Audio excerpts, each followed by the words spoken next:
For better knowing God. Yan. Pakisabi mo sa katabi mo, kilala mo ang Diyos. Kilala mo ang Diyos. Hindi, sabihin mo sa kanya, kilala ko ang Diyos. Kilala ko ang Diyos. Yan. Okay. Nandiyan na tayo, no? Lahat tayo, every one of us here, kilala natin ang Diyos. Okay. Sige, isahan po natin. What should anyone wants to know God?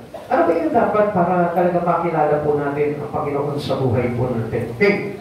Unang-una, alam na natin that no God, no peace. Pag wala ng Diyos, walang kapayapaan. Sapagkat ang Diyos ang kapayapaan. At siya nagbibigay talaga ng toong kapayapaan. Even sabihin mo na marami kang pera, hindi ko pa rin payapa eh. Kaya nga marami po mga mayayaman, magulo pa rin ang buhay. They got into trouble. Bakit? Besides, meron sila na lahat ng bagay, pero still, bakit magulo pa rin po yung isipan po nila? Hindi sila nagkakasundo-sundo mga pamilya, hindi sila nagkakaunawaan, ang dami mga kaguluhan. Why? Because there is no God. Hindi lahat ng mga mayayaman may Diyos. Sapagkat hindi naman po yun ang sumatan po dito eh. Kasi yung iba, pinagbabasihan nila, bakit yan? Ang tagal naman na ng palataya yan, pero bakit wala pa rin pera? Pero bakit mahirap pa rin? Alam niyo, hindi po yun ang basihan ng kasaganahan na meron kang Diyos sa buhay mo. Yung meron kang Diyos sa buhay mo, meron kang totoong kapayapaan. Na kahit wala kang pera, doon mo makikita yung totoong kapayapaan. Na kahit marami kang problema, doon mo makikita yung kapayapaan. Na kahit bumabagyo, na tipo parang babahagin ka na, doon mo pa rin makikita yung kapayapaan. Hindi mo tayo parang natitigating tayo doon sa mga pagsubok natin sa buhay. Sabi nga po ng Isaiah 57 verse 21, there is no peace, says my God, for the wicked. Kapag ikaw makasalanan ka, absolutely, wala, definitely, wala po talagang kapayapaan po yan. Because sin make us in trouble. So, sa madaling salita, pag mayroong kasalanan, may kaguluhan. Kung saan nagahari ang kasalanan, nagkakaroon ng kaguluhan. Kaya dito po natin makikita na if we have God in our life, there is peaceful life. As sabi niya sa atin, the peace of the Lord surpasses all understanding that guide our heart and mind through Christ Jesus. So sa madaling salita, pag mayroon ka Jesus Christ sa buhay mo, hindi ka na matitigati kahit na anong dumating na pagsubok sa buhay mo, kalmado ka, kalma ka pa rin. And what else? No God, no peace. Kung kilala mo ang Diyos sa buhay mo, kilala mo rin kung saan ang gagaling talaga ang kapayapaan. Kaya nga ang tao, hanap ng pera, they are searching for money, they are quest for wealth, for a richness of the world, but still, wala pa rin kapayapaan. Kaya hindi nila alam kung saan matatagpuan ang kapayapaan. Malaman pag nakilala mo ang Diyos sa buhay mo, doon lang tayo absolutely magkakaroon talaga ng totoong kapayapaan. Bakit? Sino po ba ang nagbibigay ng kapayapaan? No other than but our Christ Jesus. John 14:27, sabi sa akin, peace I leave with you, my peace I give you. I do not give to you as the world gives. Do not let your heart be troubled and do not be afraid. Huwag kang matakot, huwag kang matigatig. Sa buhay na ito, yung ibinibigay ng mundo na kapayapaan ay hindi katulad ng ibinibigay na kapayapaan ng ating Panginoon. Kaya nga alam niyo po, ang tao nananatili sa kaguluhan ng buhay sapagkat yung kapayapaan na kilala nila ay hinahanap po nila saan? Sa mundo. Sa mga bagay, sa mga material things, sa mga worldly things. Doon nila hinahanap yung kapayapaan nila, kaya hindi nila masumpungan at hindi nila makilala yung totoong kapayapaan. But if you know God in your life, if you know Jesus Christ in your life, sapat na po yun. It is enough already for him to have peace. Para tayo'y magkaroon na ng talagang totoong kapayapaan. Knowing God is the heart's greatest desire. Ito po yung dapat na pinagsisikapan natin. At pinimitihin natin sa buhay natin. Hindi pa yung parang ma-achieve natin lahat ng mga pangarap natin sa mundo. Alam niyo po, mag-propose pa rin po sa atin ang kaguluhan yun without knowing God. Amen. Na kahit na sabihin mo, makatapos ka, makagraduate ka, magkaroon ka ng magandang trabaho, still, but the heart desire is wrong. Ibig sabihin pa rin po nun, hindi pa rin po tayo magkakaroon talaga ng kaganapan sa buhay nito. Dahil ang kaganapan sa buhay, matatagpuan lamang po natin when our heart greatest desire is to knowing God. Kapag ang Diyos na talaga yung minimithi mo sa puso mo na makilala mo ng lubusan. Not only to know God, but to know Him better. Amen. Pag-sabi mo, not to know God, but to know Him better. Not to know God, but to know Him better. Okay, kung titignan natin into the life of Moses, ano pong sabi po dito? Knowing God surpassed every other desire of Moses. Alam niyo po ito si Moises, yung kanyang desire, from the beginning pa lang, maliit pa lamang po siya, bagong panganak pa lamang po siya, gusto na po ng mga magulang niya, ay talagang maihandog siya at magamit po talaga siya ng Panginoon. And hanggang to the other things around us. Hindi po ba katulad po ng mga magulang ngayon, ano po ba yung plano natin sa mga anak natin? Matulad sa langit, wag po kayo magagalit ha. Kasi ito po rin talagang katotohanan, kaya hindi natin kilala ang Panginoon. But if you know Him better, ganito po dapat ang kaisipan, mindset po ng mga magulang. Yung pong yung kanilang anak, bago pa lamang po na nasa sinapupunan po yan, may plano na po siya. And that plans is with regards on our God. Yung plano niya doon sa anak niya, hindi ba yung kinakausap niya, anak, gusto ko paglabas mo sa mundong ito, maging matalino ka, mag-aaral ka mabuti, maging scholar ka, maging dance listener ka, at pagkatapos mo mag-graduate ka, yumaman ka. Ganun po yung upbringing po natin eh. Kaya po mali. We didn't yet know God in our life better. Yun po ang ibig sabihin po ng Diyos sa atin. Hindi natin lubusan talagang kilala ang Panginoon. Mas higit na kilala natin ang mundo kaysa sa Diyos eh. Kaya nga hindi niyo po ba napapansin, ang kapayapaan hinahanap na ng tao sa mundo, hindi sa Panginoon. Di ba? Kung napapansin po natin, kahit na walang Diyos ang tao, okay lang sa kanila. Basta ang importante, huwag mawala ng pera. Yun po yung katotohanan na hindi matanggap na tao. Pero, sinasabi nila, I know God. Kaya nga po ito si Moises, nung bata pa lamang po siya, anong ginawa niya? Niligtas po siya ng kanyang mga magulang at hindi hinayaan na patayin ng Paraon noong mga panahon na yun. Kaya anong ginawa nila? Pinaanan po nila sa tubig at ito po ay napadpad doon sa kamay ng prinsesa ng Paraon. Now, kung titignan po natin dito, what is the supreme desire of your heart? Ano ba yung pinaka nakataas dito sa puso mo na talagang minimithi? Ano po ba yung talagang minimithi? Yung greatest desire ng puso ng isang tao. Kung tatanungin mo nga ang tao ngayon parang hindi nila talaga kilala ang Panginoon Bakit? Kasi sasabihin nila, gusto ko yumaman ako. Simple lamang naman ang gusto ko Yung meron akong bahay kubo, tapos meron akong 10 million in cash. Wow, bahay kubo, tapos 10 million in cash, ano? Ganun lamang po kasimple yung pangarap ng tao. At hindi nila pinangarap na, okay lang sa akin, kahit na nasa bahay kubo lang ako, but still, meron akong Diyos na nagbibigay ng lahat ng pangangailangan ko. Especially those things that I cannot buy with money. Halimbawa ng kapayapaan, ng kaganahan, ng totoong good health. Yun po yung mga bagay na hindi matutupasan ng pera Kaya hindi nyo po napapansin, if you really know Him better, hindi mo ka nahihiwalay sa Panginoon Kahit na anong mangyari, hindi ka bibitin sa Panginoon. I-work out mo pa yung iyong pagiging close sa Lord sapagkat kilala mo talaga ang Diyos sa buhay mo. Tingnan po natin itong buhay po ni Moises.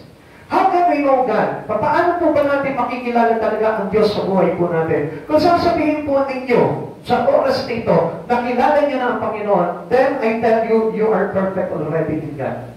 Pero kung sasabihin niyo na talagang kilala niyo ang Diyos, pero ang daming bagay na dinidisregard niyo sa Panginoon, you didn't yet really know Him better. Hindi pa. Kaya na marami po dito, parang sinasabi po ng mga Kristiyano ngayon, meron akong Bible, meron akong prayer devotion, but now, I know God. Kilala ko na ang Diyos. Pero yun po ba talaga ang nangyayari po sa atin? How can we know God in our life? We can know God through faith in His Word. Yung bang faith in His Word, pag ibig sabihin po dito, yung nakabase po tayo sa salita ng Diyos, hindi lang basta naniniwala ako sa salita ng Diyos, naniniwala ako, pastor, sa pinapahayag nyo na binabasa nyo sa Biblia, hindi lamang po ganun kundi dapat yung reflection po ng salita ng Diyos ay makikita mo ng ipinamumuhay ng isang tao. Kaya nga kapag ang isang tao, he know Jesus really better in him, alam niyo po ba mangyayari doon? Magiging living gospel po siya into this word. Lalakad siya sa mundo na para bagang binabasa niya ang salita sa mga tao. So, ang ibig sabihin nun, yung ipinamumuhay natin yung words of God in our life. This is how we know Him better. Kaya nga, kung sasabihin natin, I know Jesus already, but hindi mo naman ginagawa yung kanyang mga salita, we cannot find grace in Him. At hindi po tayo talaga makakakuha talaga ng pagpapalat biyaya sa Kanya. Alam niyo mga kapatid sa Panginoon, sabi po dito ng verse 13, If I have found grace in thy sight, sabi niya gano'n, kung ako may naging kalugod-lugod sa iyo, sabi po ni Moises po dito. So, basahin po natin sa Exodus chapter 33, verse 13. Now therefore I pray, if I have found grace in your sight, show me your way, that I may know you, and that I may find grace in your sight, and consider that this nation is your people. Now, tingnan po natin itong sinabi po dito, that I may know you, and that I may find grace in your sight. Kung talagang ako'y kalugod-lugod sa'yo, ipaalam mo sa akin yung tanungala mo. Kaya nga, many Christians today didn't really know God. Hindi talaga nila kilala ang Diyos. Bakit? Kasi hindi nila inaalam yung panukala ng Diyos para sa kanila. The purpose of God into their life, they didn't want that, they are not interested. Hindi sila interested. Lord, ano ba yung layunin mo sa buhay ko? Lord, ito po ba pamamuhay ko ngayon? It is the life that you planned for me. It is the life that you desired for me. Ito po yung aking talagang gusto mo na mangyari sa buhay ko. Hindi natin tinatanong ang Panginoon eh. Kaya nga doon pa lamang po, hindi na po tayo nakabase sa salita ng ating Panginoon. The words of God is His thought. Yung din yung kanyang kaisipan, yung kanyang salita, yung din yung naman ang isip ng Panginoon. Kaya nga tayo, kung ano dapat yung sinasalita natin, yung din dapat yung ginagawa po natin. Kaya mga kapatid sa Panginoon, tinatanong mo ba sa pang-araw-araw na ginagawa mo, Lord, is this your plan for me? Is this your purpose for me? Ito ba yung layunin pagpanukala mo sa buhay ko? Kaya nga, para tayo po, to found grace in God, in His sight, dapat po na malaman po natin, Lord, ito ba'y biyaya ko talaga sa akin? Tayo, grab na lang tayo ng grab. Why? Because we didn't really know God in our life. Hindi kasi natin talaga kilala ang Diyos. Ang sabi niya sa Tagalog po dito, kung ito'y totoo, ipinapakuusap kong sabihin ninyo sa akin ang inyong mga balak, gawin para malaman ko, upang patuloy kayong malugod sa akin. Sabi niya, upang patuloy kayong malugod sa akin. Tignan niyo po ha, si Yahweh lugod na kay Moises. Dahil nung pagkabata niya pala, si Moises ay talagang hinandog na para sa Panginoon. Hindi pinili ni Moises yung kayamanan ng Paraon. Hindi pinili ni Moises yung kayamanan ng prinsesa ng Paraon, kundi mas pinili niya pa yung kapigatian ng bayang pinili ng Diyos. Amen. Kapatid sa Panginoon, better to know God in your life.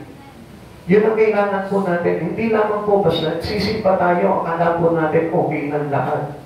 Hindi po sasapat. Our churching is not enough for us as a Christian. Amen. Sapagkat ang totoo talagang kumikilala sa Panginoon, they really know the thoughts and the words of God in them. Amen. Ano ba yung gusto mong ipahayag ngayon sa oras nito, Lord? Nandito ako sa church. Kaya nga sabi ko nga po sa inyo, know why you are here today.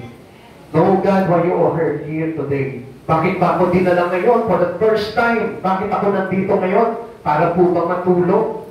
Para po ba makapakinig lang? Para po ba na makita ko lang yung pastor namin, makita ko lang yung si sister, makita ko lang si brother, para lang sumayad yung paa ko dahil Sunday ngayon, nakagisnan ko na magsimba every Sunday. Yun lamang po ba? No. We must know what the plans of God in you. Amen. You must know what the plans and the desire of God for you while you are here. Even though this is the first time here in this church, dapat nga, tanungin mo agad ang Lord, bakit ba ako napunta ngayon dito? Amen. At ngayon makikilala mo noon sa pamamagitan ng salita na mapapakinggan mo. Amen. Ganun pala yun, Lord. Kaya mo pala ako dinala ngayon dito dahil gusto mo na makita ko kung ano yung mga balak ko. Para na sa ganun, makilala kita ng lubusan. Amen. The first things that we need to have in our heart is to know Him better. Amen. Kaya maraming tao na dinidisgrace nila ang Lord sa buhay po nila. Why? Because they didn't yet really know better God in them. Kaya hindi po nila magawa doon sa buhay po nila mismo na isabit nila ng todo yung buhay nila sa Panginoon. Why? Kasi nga hindi nila alam yung kahalagahan ng Lord dahil hindi nila kilala talaga ng todo ang Diyos sa buhay po nila. Amen. There is no hope for anyone apart from God's grace. Tandaan po natin, yung biyaya ng Diyos ang kailangan natin. Yung habag ng Diyos ang mahalaga sa atin. Amen. Because we found hope in Him. Amen. Sa Diyos tayo makakasumpok ng ating pag-asa. Amen. At huwag mo sabihin, may trabaho ka na ngayon, kaya may pag-asa ka na sa buhay. Then I tell you, there's something wrong in your mind. Kapag yun yung pinasihan mo ng trabaho, ng pag-asa sa buhay mo, may mali sa buhay mo. Amen. Kapag halimbawa kung kabuhay mo, yung inasahan mo, naging pag-asa sa buhay mo, I tell you, may mali sa pagkatao mo. At hindi mo kilala talaga ang Diyos sa buhay mo. Bakit? Grace grants God's favor to undeserving sinner. Tayo po kasi ang makasalanan. At alam niyo po ba, kaya na po tayo nakatagpo po ng biyaya ng habag ng ating Panginoon. It is because of God's favor. Amen. Pinaguran lang po tayo ng Panginoon even though we are a sinner. Amen. Sabihin mo nga sa katabi mo, sinner pa rin ako Sinner pa rin ako And undeserving ako.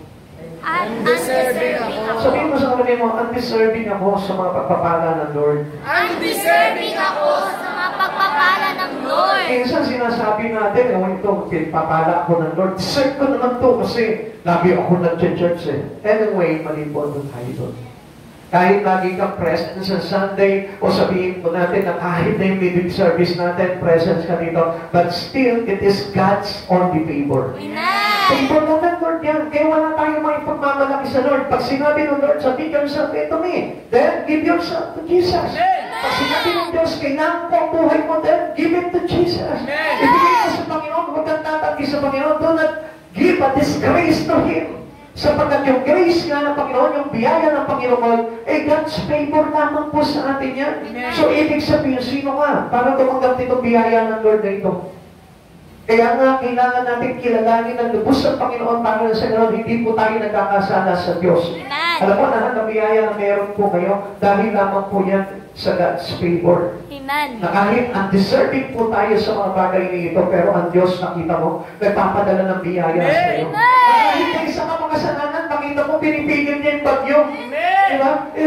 Sabi po ng Diyos, nung bumabagyo, ito na yung baha, sabi niya, stop in the name of love before you break my heart. Sabi ng Lord, ayaw ko ma-break yung puso mo Kaya nga, kahit na makasalanan ka, anong ginagawa ng Lord? Pinapatigil niya yung ulos, pinapatigil niya yung bagyo, pinapatigil niya yung mga bagay na magagalak sa iyo. Kaya hindi talaga gusto ng tao. Only grace make it possible for sinners to know God. Alam niyo po ba, yung yaya ng Diyos, yung habag ng Diyos, yun amang po, yung posible na mayroon ang isang katulad po natin para makilala natin ang Diyos. Alam niyo po ba, si Moises na mismo, si Moises, nakita na naging kalugod-lugod siya kay Yahweh. Pero na nag-request po si Moises, sabi niya, pwede ko po ba kayong makita? Pwede ko po ba makita yung inyong mukha? Ang sabi sa kanya ni Yahweh, dito sa bato na ito, makakatayo ka dito. Tatakpan ko yung siwang, sumilip ka doon sa siwang, tatakpan ko ito. At pagdaan ko, makikita mo ako sa likuran. So ano po sinabi po ni Yahweh po kay Moises? Kalugod-lugod ka sa akin, Moises. Pero still, tingnan mo, yung imposibleng bagay kay Moises, ginawang Panginoon parang ni Yahweh. Alam niyo, mga kapatid sa Panginoon, tayo nga, hindi tayo kalugod-lugod talaga sa Panginoon. Because we know na kaliwat kanan yung mga nagagawa natin kasalanan. Yun nga lang pag-church, nakita niyo, hindi na po natin minsan magawa. Minsan humihiling sa atin ang Panginoon, di ba? God asking a favor for us, pero we didn't give. Hindi natin ibinibigay sa Panginoon yung talagang favor na hinihingi ng Lord. Alam, Wednesday, kailangan kita. Alam, Wednesday, mag-meet tayo. Pero hindi ba natin maibigay sa Panginoon? Sa tayo Sunday, anak, mag-church ka, kahit bumabagyo. Pero still, mas masarap matulog, Pero sasabihin natin, deserve ko na pagpalain ako. Deserve ko, Lord, na ibigay mo sa akin yung mga pangarap. Deserve ko, Lord, na ibigay mo sa akin yung mga bagay na pinapangarap ko sa buhay mo. You are undeserving. Amen. Kasi nga, pag ang Diyos na nag-request sa'yo, hindi ka nga makapagbigay ng favor. Kaya nga, we find grace in His sight. Amen. Tayo lang mismo yung talagang nakasumpong ng biyaya at habag ng Diyos. Dahil ang Diyos ay mabuti. Amen. Kahit na makasalanan tayo, kahit na tayo po ay disobedient pagdating sa Panginoon, pero still, we found grace in Him. Hindi niyo po napapansin, di pa rin po tayo ipinapahamak ng Diyos. Kahit na sabihin po natin na minsan biniblame natin ang Lord, minsan sinusumpatan natin ang Lord. O Lord, magsipa naman po ako nung last Sunday. Bakit ganito? Ngayon, binabahan kami. Di ba? Sa Diyos agad yung patutuan natin na masisi. Pero ang hindi natin alam, more than that yung ginawang favor sa inyo ng Lord. Ikaw, di ba, sabi nga ni Sister, buti pa nga siya binahalag doon sa labas, pero yung iba nakita niya, lubog na yung bahay. Meron nga kami napanood sa Facebook nakita po namin, bagong pagawa lang yung bahay niya, 6 million, ayun, lubog sa bahay. Kaya iyak siya ng iyak. Alam niyo mga kapatid sa Panginoon, gusto ko po na malaman po ninyo, ang Panginoon po, hindi po yan nakabase kung ano yung problema mo ngayon at hindi mo napakita yung grace ng Lord sa buhay mo. Alam niyo po ba, sometimes in our problem, we found grace in God. Amen. Sa mga pagsubok mo sa buhay, mas higit na malinaw na makikita mo na mayroong God's favor na inilalagay sa buhay mo, yung grasya tabag ng Panginoon. Amen. This grace is made personal and practical through faith. Kaya lang, hindi natin makita yung mga bagay ngayon kasi yung pananampalataya natin, napakaliit. Kaya hindi natin nakikita in everyday life, hindi natin makita yung grace ng Lord sa buhay po natin. That's why we didn't know God's better. Hindi natin lubos na kilala kasi ang Panginoon. Faith appropriates God's grace by believing in His Word. Nakapasig po yan sa salita ng ating Panginoon. Kaya nga marami po mga tao, they are uninterested with the words of God. Mga kapatid sa Panginoon, ilagay mo yung iyong pagsusumika na makilala ang Diyos sa pamamagitan ng salita niya. Amen. Sapagkat po tayo po, mayroon po tayong pananampalataya. Yung pananampalataya natin dapat nakaangkop yan sa grasya ng pananalig natin sa salita niya.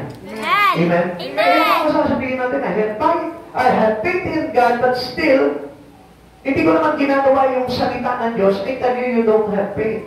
And you really have no grace from Him. Hindi ka makakasumpok po talaga ng biyaya at grasya ng Panginoon sa buhay mo. Amen. Kaya nga marami po natatakbo po sa Panginoon. Bakit Lord, bakit ganito ang buhay namin? Lord, bakit ganito ang buhay namin? Nagtatanong sila sa Panginoon, but they put blame already to God. Hindi nila napapansin yung mga bagay na yun. Pero yung magagandang bagay na ginawa sa buhay po nila, from the past, hindi nila makita yung ganda nun.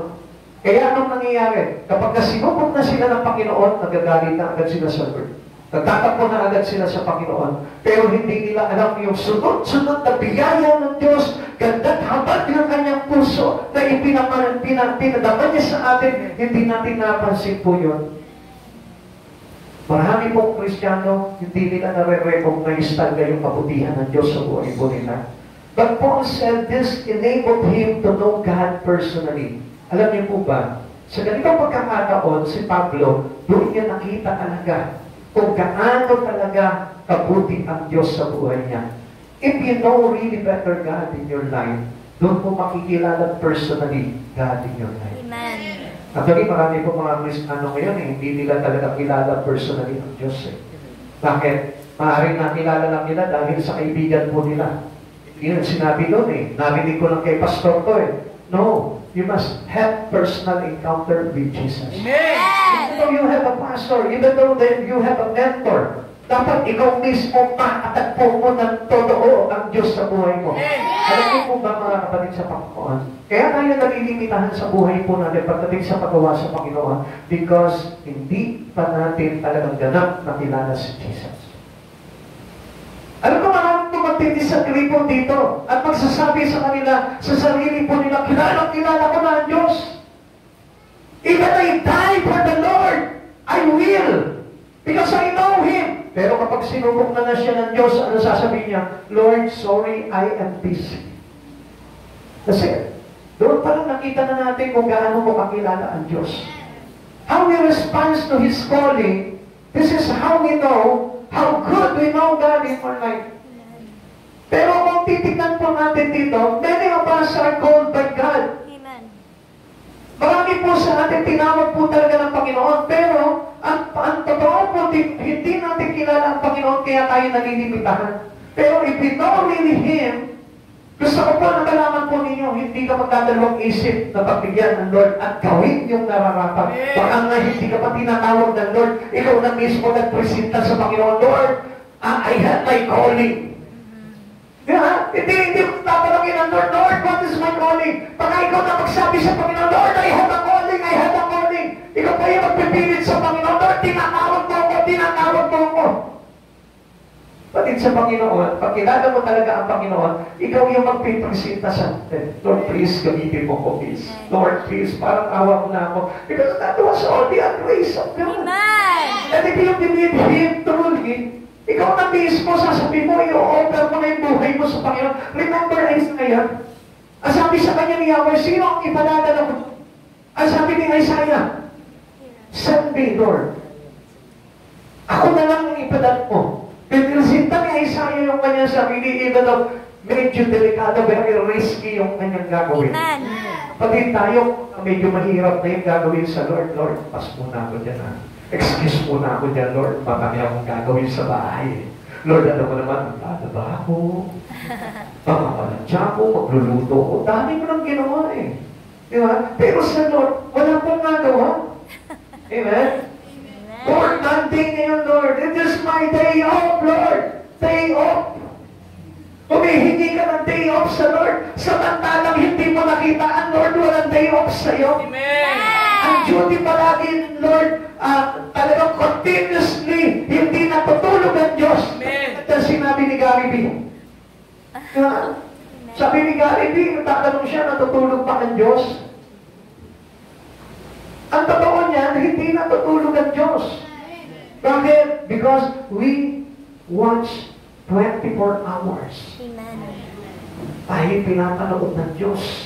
Pinapantayan tayo ng Diyos. Amen. Kahit nga parang daing ka ng daing sa Diyos. Kaya, walang pagkain. Ang Diyos nakatingin lang sa iyo. Kung alam lang ito, anak ko ito. Kung paano magkakaroon ng pagkain. Disin sana tumawag na sa akin to, if He knows me. Kung kilala niya ako. 2 Timothy chapter 1 verse 12. At iyan ang dahilan kaya ako nagdurusa ng ganito, ngunit hindi ako nahihiyan sapagkat lubos kong kilala ang aking sinasampalatayaan at natitiyak kong naiingatan niya hanggang sa wakas ang ipinagkitagwala ko sa Kanya. Si Pablo mismo sabi niya ganun, itong buhay ko na ito wala nang silbi kung ihihiwalay ko pa sa Panginoon. At hindi ko nababawiin sa Lord to because I know God. Kilala ko ang Diyos. Amen. Ang Diyos na ito yung lubos talagang nagpakilala sa akin para yung aking pananampalataya ay masiguro ko na sa Kanya talaga. Amen. Ikaw kung tatanungin mo yung sarili mo, yung faith mo ba talaga ay nasa Lord? Pwede mo ba pakita lang yung katabi mo ngayon? Yung faith mo ba ay nasa Lord? Diba? Minsan ang dami na natin kinecreate sa isipan natin Diyos. Amen? Wala naman, Pastor. Honestly, wala kang Diyos na iba sa buhay ko. Bakit kumisan ang inaasahan mo, itong ganito mo? Bakit ang inaasahan mo kumisan, itong ganito mo? Bakit yung nagiging source mo na hindi na ang Diyos, kundi ito ng ganito? What I mean here, kung saan kayong talaga nagtitiwala na kumukuha ng mga bagay-bagay sa buhay niyo. But I will tell you, presently, at this very moment, na dapat ang Diyos ang unang-unang pinanggagalingan ng lahat niya. Amen. Amen. Amen. Amen? Amen. Abiding in God is showing that we know God. Yung pananalimin po natin sa Panginoon, katulad po nito kay Pablo, na hindi niya parang nilagyan ng wakas yung kanyang buhay sa Panginoon, kundi nandun yung kanyang pagpapatuloy sa Panginoon dahil kilala niya talaga ang Panginoon. Kahit pa anong kalagayan po natin sa buhay po natin, like Moises, na kahit na po ito po si Moises, tingnan po natin Moses had come to faith long ago. Nung sa una pa, katulad po nung sinasabi ko po sa inyo, now he wanted to know God better. Still, gusto niya pa rin kilalanin ng Diyos sa buhay niya. Ikaw ba? Nandiyan pa rin ba yung desire mo na makilala ng lubusan ng Panginoon? Oh, it is already enough for you. What you have in your mind, what you have in your heart, is it enough already for you? Yan na po ba yung sapat na pagkakilala mo sa Panginoon? I tell you, alam nyo, more than that, mga Kristiyano, mga mananampalataya ng Panginoon, dapat tumutuklas ka pa ng maraming bagay sa Panginoon dahil marami pa tayong bagay na dapat na malaman sa Lord. Because we didn't yet ready to know Him. Hindi pa ganun tayo ka-ready na pagkakilala natin sa Panginoon eh. Why? Kasi yung talaga marami pang bagay na dapat na sana kilala at alam na natin na nasa puso natin. Dapat sana mayroon na tayo nun eh. Like for example, our sacrifice. Where do people give their sacrifice? Saan po ba inuubos ng tao yung kanyang sakripisyo? Di po ba nakita? Sometimes hindi naman pinapakinabangan ng Lord yung sakripisyo mo. Iba ang nakikinabang ng sakripisyo mo. Yung pagod mo, yung effort mo, yung lakas mo, yung talent mo, yung meron ka sa buhay mo. Hindi naman ang Diyos ang nakikinabang eh.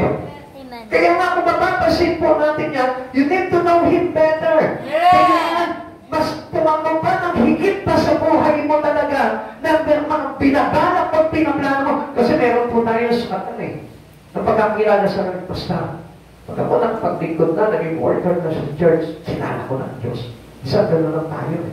Pero hindi po doon nagtatapos.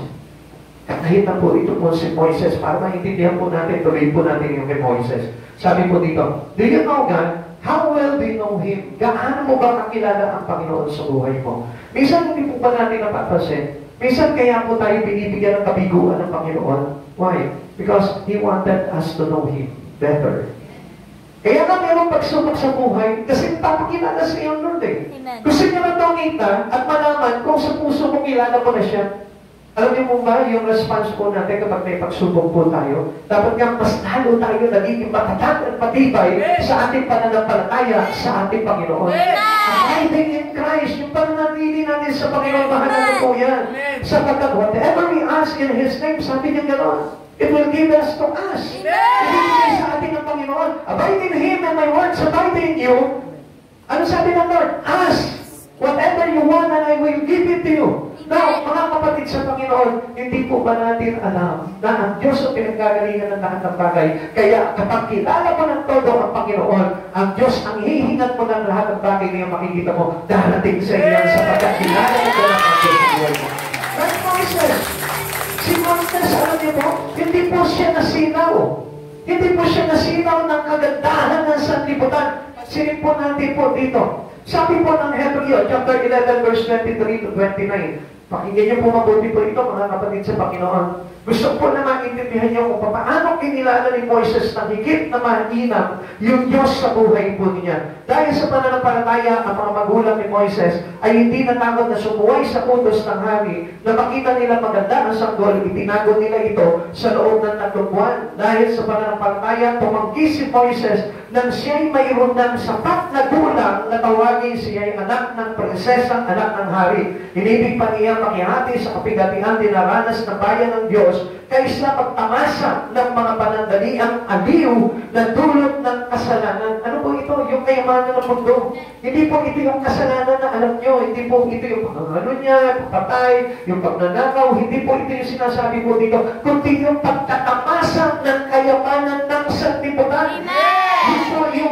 Yun po yung sinasabi po dito na pagtatamasa ng mga panandaliang aliw na dulot ng kasalanan. Now, 26, itinuring niya ang higit na mahalaga ang pagtitiis sa hirap dahil sa Mesiyas kaysa ang kayamanan ng Ehipto sapagkat nakatuon ang kanyang paningin sa mga gantimpala sa hinaharap. Hindi na po dito sa mundong ito. Amen. Simplihan mo na yung buhay mo dito. Basta kumikita ka, okay, may trabaho ka, pero huwag kang pawawalan ng panahon sa pagtuklas at pagkakilala pa ng todo sa ating Panginoon. Verse 27, pananampalataya din ang nag-udyok kay Moises sa nalisanin ng Ehipto nang hindi natatakot sa galit ng hari. Matatag ang kanyang kalooban sapagkat para niyang nakita ang Diyos. Para niyang nakita ang Diyos.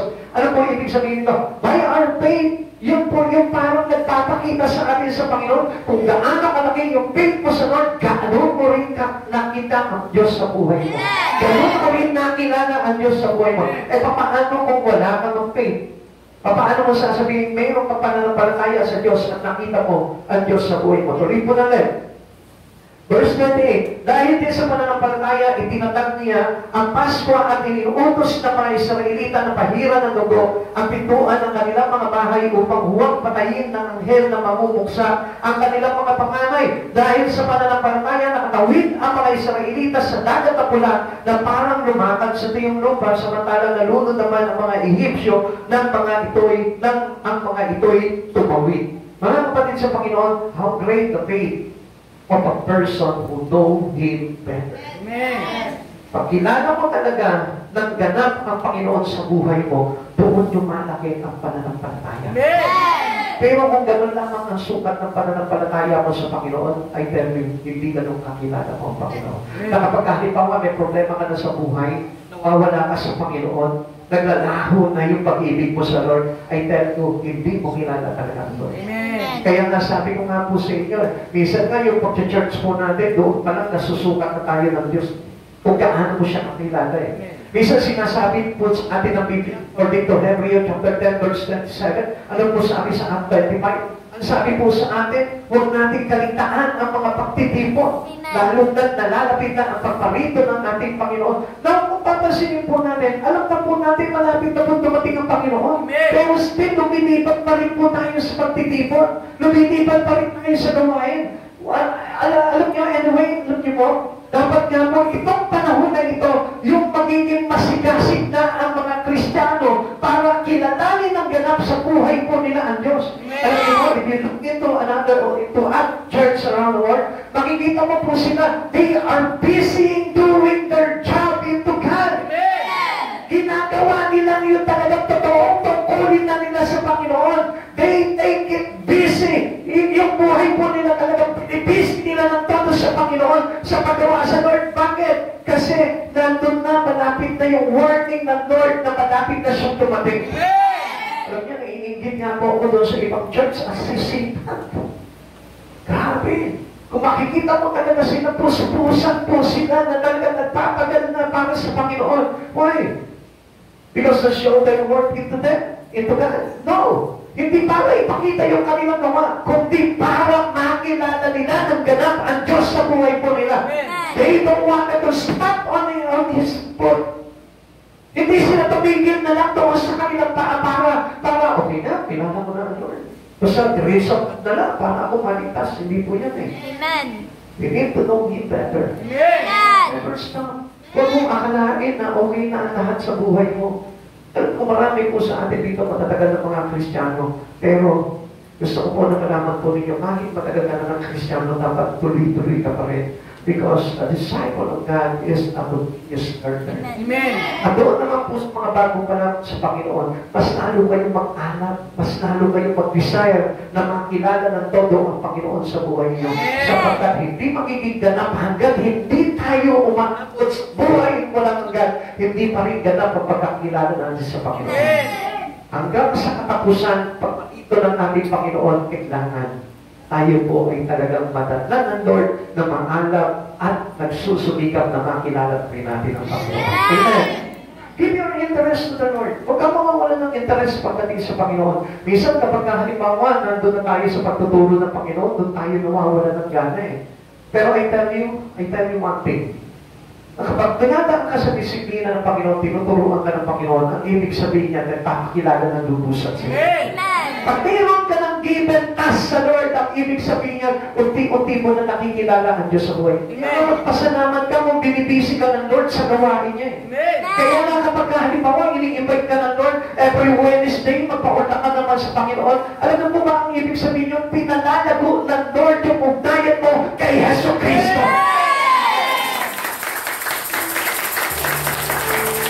Sabi dito, paano natin makikilala ang Diyos sa buhay po natin? Faith in the words. Sundin natin kung ano yung sinasabi po ng salita ng Diyos. Nasabi naman po ng Panginoon, huwag natin kaligtaan ng mga pagtitipon eh. So, ibig sabihin, lahat ng mga fellowship, Bible study, discipleship, lahat po yan ay mahalaga po sa Panginoon para magpakilala po siya sa atin. Kaya nga po, yung inyong mga Bible study, pagpapakilala po ng Lord po sa inyo.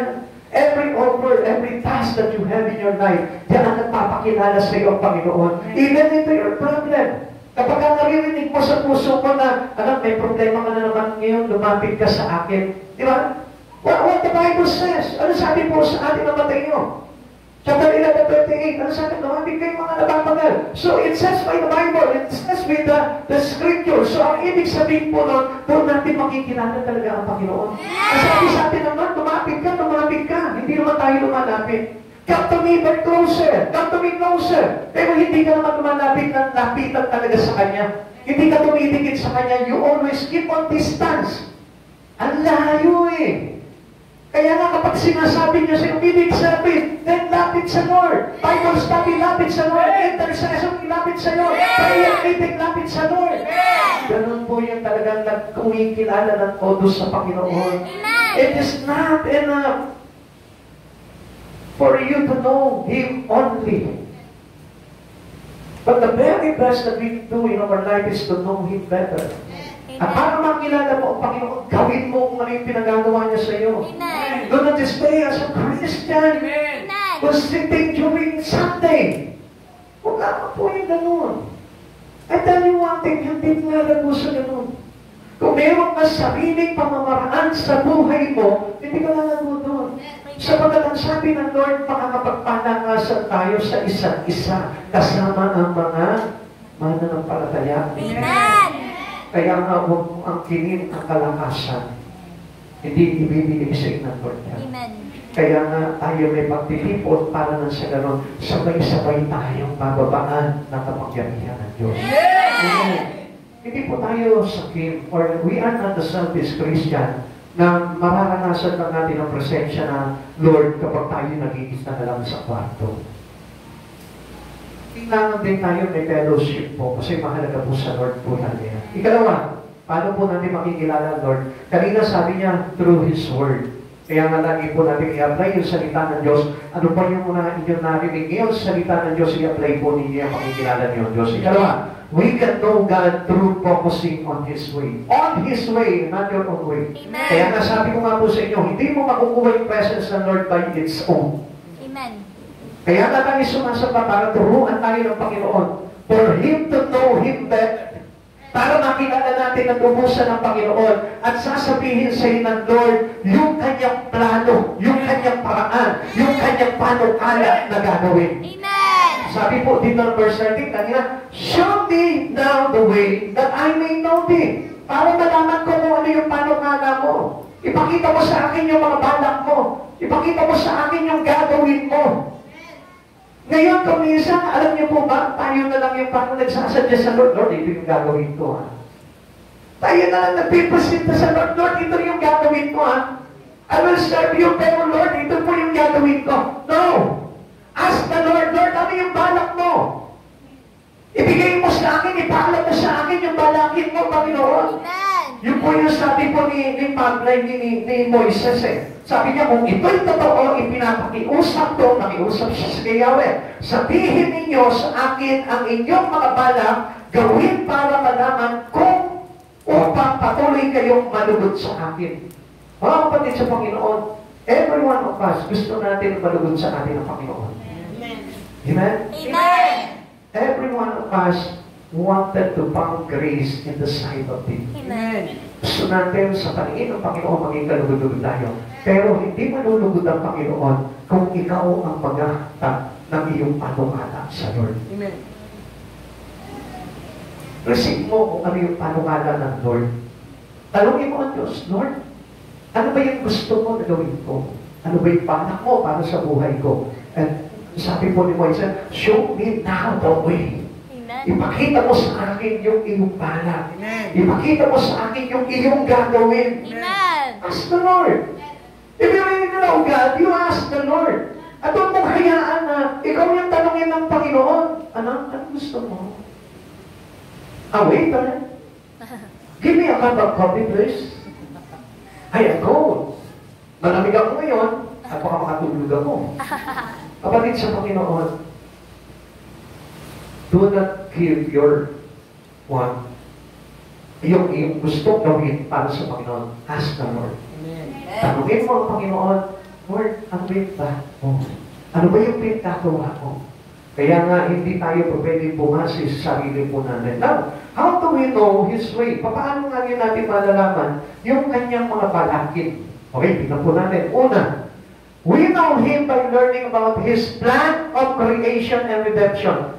Dito po natin makikilala ng lubusan ng Panginoon eh. Ano po ba yung ibig sabihin ng creation? At ano po ba yung ibig ng redemption sa buhay po ng tao? Yung creation, alam natin, who is the Creator? Amen. Do you know the Creator? Amen. Ang sabi natin kanina, para makilala natin ang Diyos, is has a faith in what? You need to have a faith in, tingnan nyo, nakalimutan nyo na agad, no? In words. Sa salita niya, magkaroon tayo ng pananampalataya. Ngayon, para makilala mo si Jesus, you must know Him in creation. At sino po ang pinagtulan ng creation? Jesus. Ha? Jesus. Sino yung kanina? Words. Nalikha ang lahat ng bagay sa pamamagitan ng kanyang salita. So, ibig sabihin, doon pa lang nakikilala na natin who is the Creator. Uy, the Father. Si Yahweh. Hindi nga natin makilala eh. Si Yahweh. Si Jesus na yun. Si Jesus na yun. Hindi natin maintindihan eh. Because doon pa lang sa creation, dito, naku, ang dami nilang Diyos, nag-usap-usap sila. Ngayon, nalaki naman natin ang tao sa wangis natin. Naguluhan na isip ng tao, daming Diyos. Sino ba ang Diyos? Yahweh, Jehovah, Elohim, Elohim. Ang dami. Binasa na yung 30 Revelation. At di pa nasiyahan doon, nagdagdag pa ng iba. Si San Miguel, si San Pablo, si Santa Rita, si Santa Magdalena. Sino ba? Si Saint Pakalat, Saint Pantugaling. Ang dami ng ginawa. Nadagdag na kasi hindi nila maintindihan yung about the creation who create us. Ang sabi po ng Biblia, in the creation, ang lahat ay nalikha sa pamamagitan ng salita. John 1:1, from the beginning, God is the Word, and the Word is God. So, sino po yung salita na yun na tinutukoy? Si Jesus. Because according to John chapter 1, verse 14, ang sabi po sa atin, John chapter 1, verse 12, ang salita ay nagkatawang tao at nanirahan sa piling natin. So, sa mga salita, sino yun? Si Jesus. Now, in the redemption, who is our Redeemer? Sino yung tumubos po sa atin sa pagkakasala? Kilala mo yan. Si Saint Raymond yan. Raymond ano? Nauchenko. Yung kumanta ng di ba? Si Lord, lagi tayong inaabot. Di ba, kinanta nga ni Saint Raymond yung reaching out to you and you know you do. Hindi ko alam eh. Di ba? Nakataan yun? Then, anyway, pagkala. Pero ang totoo, nag-redeem po sa atin. Walang ibang tumubos sa atin kundi si Jesus. Amen! We must know God better. Amen! Kilalanin natin ang Diyos sa buhay po natin. Kaya nga, ano sabi ng Lord? Huwag kayong magkaroon ng ibang Diyos. Better to know Him. It is better to know Him who's God in us. Kung sino talaga yung Diyos sa buhay natin. Minsan nagkakalaban pa natin yung iba eh. Kasi nga kasi hindi natin lumusang kilala talaga ang Diyos. There is only one God. I tell you, there is only one God. Marami lang siyang ginawa sa buhay natin. Kaya ang dami niyang pangalan na nakasulat dito. Like Elohim, my Creator, Jehovah, my Lord God, El Shaddai, my Supplier, Adonai, my Master and Lord. Yan lamang po yung mga ginawa ng Diyos ng grace, yung biyaya at habag niya sa atin. Ginawa niya para sa atin lahat. But there is only one. Amen! Kaya nga yung binigay sa atin ni Yahweh na pangalan, under the roof of heaven is the name of Jesus for our salvation. Amen? Know Him better. Sino ang Diyos natin? O, tingin nyo, nalito na kayo, hindi na alam. Sino yung Diyos natin? Jesus! Yan. Kaya nga, alam nyo, kaya tayo naliligaw eh, kung saan tayo napupunta eh. Kaya nga, dami sekta pinapasok. Dito pa dito yung Diyos. Dito yan ang kailangan natin nun eh. Babasa mo lang yung salita ng Diyos enough already para hindi ka na madaya ng away. What else? We know Him by studying the Word of God among His people. Kaya nga kailangan mabasa po natin ang Biblia para makilala po natin kung ano yung mga ginawa ng mga tao na sumampalataya at naglingkod din sa ating Panginoon. We know Him by comparing Old Testament prophecy and New Testament fulfillment. Now, kung hindi tayo magbabasa ng Biblia, cover to cover, paano mo talaga makikilala ang Diyos sa buhay mo? Kaya nga, every Christian must do reading His Bible from the beginning up to the end. Kung ang Diyos ka, Alpha or Omega eh. Paano mo malalaman ngayon yung mga panukala ng Diyos sa buhay mo kung hindi mo babasahin ng ang Biblia from the beginning up to the end, from Genesis to Revelation. Basahin mo yan. Kaya nga kailangan makita po natin si Jesus from the Old Testament as well as those New Testament, makita natin, uy, siya pala ito. Siya pala yung tungkol na tinaas ni Moises. Siya pala yung tiklis, ano yan?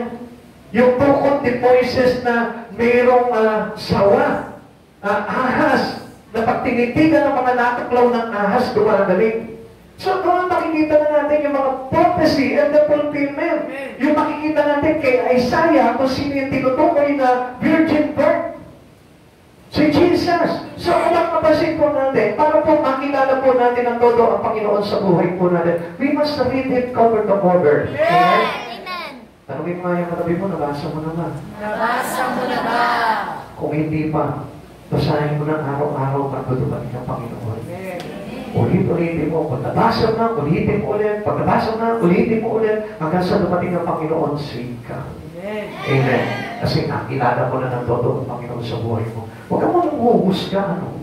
Marami kasi, alam nyo, minsan mga bagong Kristiyano palang humuhusga na agad sa aral eh. Hindi pa nila nalalaman yung talagang aral at hindi pa nila nababasa talaga ng buo yung Bible, meron na agad silang paghusga. Kaya nga, alam nyo, pagdating ng araw, ano sabi ko gano'n? Ang salita ang hahatol sa atin. Mayroong ang ibang hahatol sa atin at ang salita ang hahatol sa atin. Bakit? Hinusgahan na agad po natin kasi yung aral ng Diyos eh.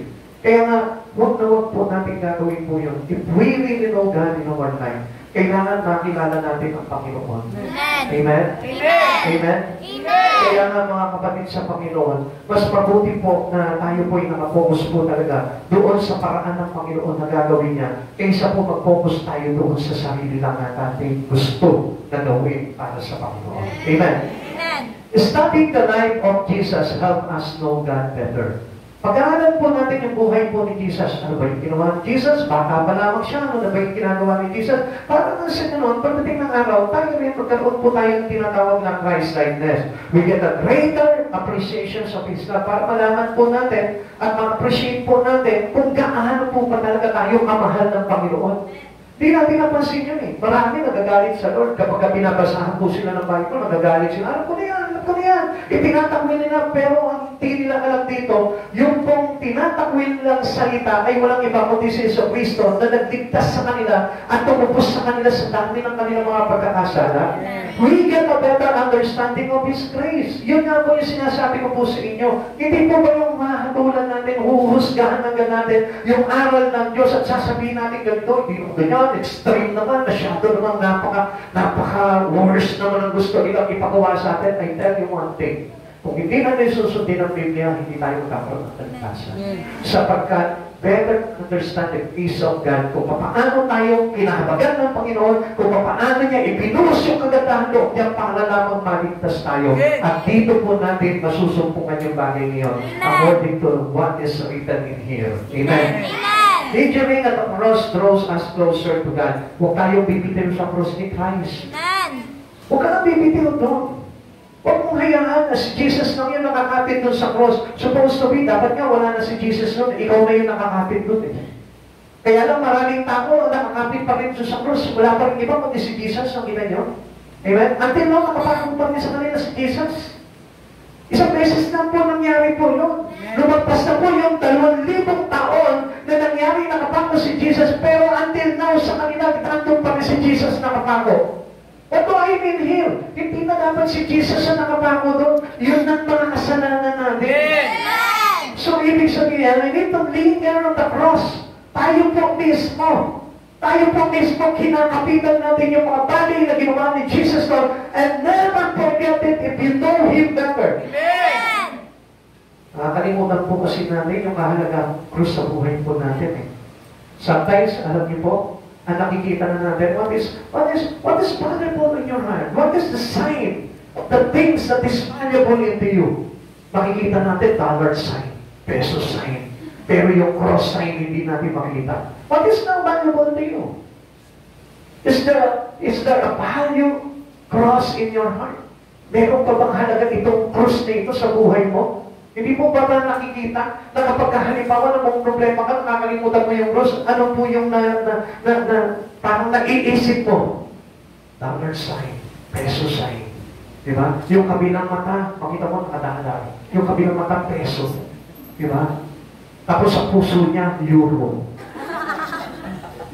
Natagtad na eh. Nawala na yung cross ni Christ. Bakit? Nandun na tayo nakafocus eh. Focus on His way, not focus on the things in the world. Kasi itong mga bagay sa mundo, ililigaw po talaga tayo niyan. Pero on His way, He show us the way of Christ. Kung ipapakita talaga sa atin yung direction, papunta sa langit. Pero yung nilalakaran natin dito, the show of the word, the way of the word, it make us lost. Amen. Mawawala tayo, maliligaw tayo. Kaya nga mga kapatid sa Panginoon, yung pagkapit natin sa krus ni Kristo, yun yung maglalapit sa atin ng tono sa Kanya. Amen. Kaya nga, we get closer to Him. Amen. Closer and closer to God. When we Christian appreciate His cross, I tell you, hindi ka mawawala sa Amen. Amen. Kasi every time na maiisip mo, no, yung halaga ng krus sa buhay mo, doon mo maiisip na yun, doon ang ginawa ni Jesus para tubusin tayo. Focusing on Christ will make us more like Him. Yung parang malapit ng pagdating ng Lord, alam nyo, it is a given warning for every Christian who didn't yet know God in Him. Dapat nga itong pagkakataon na ito, malapit na tumating ang Lord! Dapat ikaw, kinikilala mo na ng doon ang Panginoon sa buhay mo. Amen. Kapatid, huwag kayong ma-open kung may mga bagay na sinasabi ako sa inyo, sapagkat itong panahon na ito, dapat po talaga, yung buhay natin was already fixed in Christ. Amen. Dapat po yan, naka-steady na po tayo kay Christ. Hindi na tayo lumigay-wing-kewang. Kaya pag inaman na po natin yung ginagawa natin sa Panginoon, yung pag-church natin, yung pagbabasa natin ng Bible, pag-aaral natin, pag-meditate natin, yung ating devotion, dapat lagi na po natin pinagsisikapan. Amen. Amen. Amen. Para na sa ganon, bago dumating ang Panginoon, Christ-like na po tayo. Amen. 1 John chapter 3, verse 1 to 3. Tingnan ninyo kung gaano kalaki ang pag-ibig sa atin ng Ama. Tinatawag niya tayong mga anak ng Diyos at iyan ang totoo. Ito ang dahilan kung bakit hindi tayo nakikilala ng mga makasalibutan. Hindi nila kinikilala ang Diyos. Tingnan niya na, ang Lord ngayon pa naman, ang Ama, ang our Father in heaven. Tinatawag tayong anak. Amen. Hindi niyo po ba napansin yun? Samantalang tayo, tangi tayo ng tangi. Ano ginagawa natin? Mas kinikilala natin yung sanlibutan. Ano sabi dito? Kaya hindi tayo nakikilala ng mga taga-sanlibutan. Bakit? Kasi yun ang dahilan na tayo'y tinawag ng anak. Pero pinipilit pa rin natin yung sarili natin. Gusto ko pa rin ang sanlibutan. Gusto ko pa rin makipagkaibigan sa kanila. Ano sabi po ng Santiago? If you are defined with the word, you are an enemy to God. Ginagawa natin kaaway ang Diyos. Kaya nga mga kapatid sa Panginoon, ayaw ng Diyos na makipag-away sa iyo, pero ikaw hindi mo ba alam, dahil sa pagiging worldly mo, hinahaman mo ang Diyos. Tara, isang bagsak na. Alam niyo, ganun po tayo eh. Yes, siguro, kung titignan natin, nakakatawa, no? Pero yan ang totoo po dito, hinahamon natin ang Diyos. Every time na napapakalunod po tayo sa mga bagay na mga sanlibutan, parang hinahamon mo ang Diyos. Ano sabi niya po gano'n? Nakikipagkaibigan sa sanlibutan ay nagiging kaaway ng Diyos. So, ibig sabihin ng parang hinahamon mo ang Diyos. Sabi nga, mag-away tayo. Kaya isa lang, subukan lang natin. Parang gano'n po ginagawa natin. Every time na tinatanggihan natin yung pagtawag sa atin ng Panginoong anak. Amen. Amen. Kaya nga, alam niyo po, marami po sa atin, very stubborn. Ang Diyos, tinatawag ka ng anak, pero ano sinasabi natin sa Lord? Huwag mo akong tawagin, anak. Don't call me your son. Don't call me a child. Bakit? Hindi ko naman sinasabi yung pastor eh. Pero yun ang sabi ng Biblia. Tingnan ninyo kung gaano kalaki ang pag-ibig na sa atin ng Ama. Tinatawag niya tayo mga anak ng Diyos. At iyan ang totoo. Ito ang dahilan kung bakit hindi na tayo nakikilala ng mga makasanlibutan. Hindi nila kinikilala ang Diyos. So meaning, kapag pinipilit natin yung buhay natin sa mga tao na makasanlibutan, sa mga bagay sa sanlibutan, anong ibig sabihin nun? Humihiwalay tayo sa Ama. Amen? Kaya dapat po, maintindihan natin yan. Okay, verse 2. Mga minamahal, anak na tayo ng Diyos ngayon, ngunit hindi pa nahahayag ang magiging kalagayan natin, ngunit alam natin, pagpakita ko ni Kristo, tayo matutulad sa Kanya, sapagkat makikita natin kung sino talaga siya. Kaya ang sino mang may ganitong pag-asa ay nagsisikap na maging malinis at nabuhay tulad ni Kristo. Nagsisikap na maging malinis tulad ni Kristo. So sa madaling salita, saan natin makukuha yung pagiging malinis? Do we get into the Word? Yung kapag doon tayo sa worldly system, nakiayon pa rin tayo doon, lilinis po ba tayo? Ano po ba sabi ng Biblia? Do not conform to the pattern of this world para malaman natin kung ano po yung nakalugod sa Kanya. So, kaya po, ito po si Moises, found grace in the sight of God. Bakit? Kasi sumunod siya, umayos na sa kalooban ng Diyos. Ngayon, paano po tayo magiging kalugod-lugod sa Panginoon if we are considered our life into the pattern of this world? Kung kaisa pa rin po tayo dito sa sistema ng mundo, kapatid sa Panginoon, to make us cleanse, stay with God. Lumapit ka sa Panginoon at pagpatuloy mo na makakilala ng lubusan ng Diyos sa buhay mo at doon po tayo magiging malinis. To know Him better is to cleanse. To know Him better is to sanctify. Yun po ang ibig sabihin nun na pag hinahanap natin, kinikilala natin ang lubusan ng Panginoon, doon po tayo talaga nalilinis. Kaya nga yung paglilinis sa buhay po natin ay kakagibat po nito yung mga bagay na pinagagawa sa atin ng Panginoon. His way, yung paraan ng Diyos, hindi yung paraan natin. Hindi yung paraan natin ng paglilinis. Ano ba yung paraan natin ng paglilinis? Lord, gagawa ako ng mabuti sa kapwa ko. Lord, tutulong ko sa mga mahihirap. Lord, mabibigay ako sa mga less fortunate. Lord, ito yung way mo eh. Eh, ang way ng Lord, submit yourself into the Lord. Commit your life into Him. Commit your work into Jesus. Yun yung way ng Lord eh. Yung ibigay mo, surrender it all to God. Do not conform to the pattern of the world. Transform by renewing your mind. Yun yung gusto ng Lord eh. Ang sabi ng Lord upon your life as a living sacrifice. Now, paano magkakaroon ng sakripisyo ang tao sa Diyos kung sa iba niya naman ginugugol yung kanyang sakripisyo at hindi sa Diyos? Ikatlo, punta po tayo dito para makita po natin kung paano po yung gagawin niya. We can know God through full surrender to Him. Buong-buo. Isuko mo sa Diyos. Hindi yung nagtitira ka, Lord, ito yung kanang kamay ko, sinusuko ko sa iyo, huwag itong kaliwa. Lord, yung isang mata mo, left eye, isusuko ko sa iyo, huwag itong right eye. Kapatid sa Panginoon, ang sabi ng Lord, fully surrender to Him. Amen. Kahit na anong yung ginagawa mo, forget those things and remember that God is the most valuable thing in our life. Amen. Walang ibang mahalaga po sa buhay natin. Mahalaga ba yung boyfriend mo? Mahalaga ba yung trabaho mo? Mahalaga ba yung pag-aaral mo? Much better kung ang Diyos ang pahalagahan mo sa buhay mo. Sapagkat kung ang Diyos ang pinapahalagahan mo sa buhay mo, hindi ka magsisisi pagdating ng araw. Sapagkat ang Diyos ang nasagutan sa lahat. Kung pipiliin mo yung ibang bagay at hindi mo isusuko yung buhay mo sa Panginoon, pagdating ng araw, pagsisisi po niya. Ang sabi ko dito, my presence shall go with thee. If you surrender it all to God, yung pagsama ng Lord nasa atin. Pero huwag mong sabihin na lagi mong kasama ang Panginoon. Dami ko naririnig po ganyan mga Kristiyano eh. I always experience the presence of God.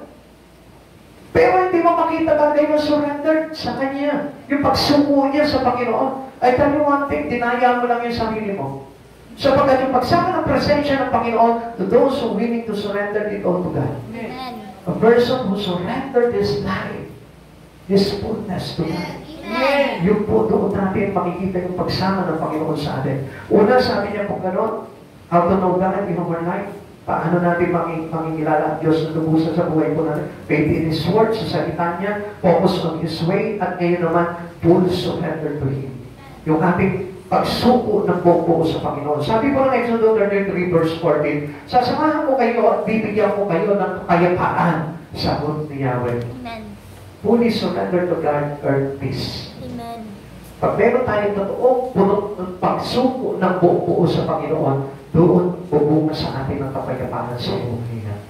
Kaya mo nandun pa rin ang kaguluhan sa buhay, sa pamilya, sa sarili, sa isip, sa puso, because hindi pa natin talaga na isusuko ng buo ito sa Panginoon. Try to imagine it. Pag ibinigay mo na sa Panginoon yung buhay mo, ang Diyos na bahala dyan. Amen.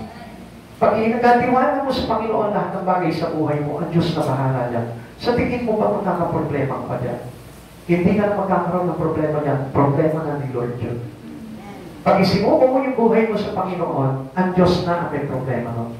Maraming oo, mararamdaman mo yung problema, pero wala ka ng pangamba dahil ang Diyos na bahala dyan sapagkat ibinigay mo na yung buhay mo kay Jesus. Amen.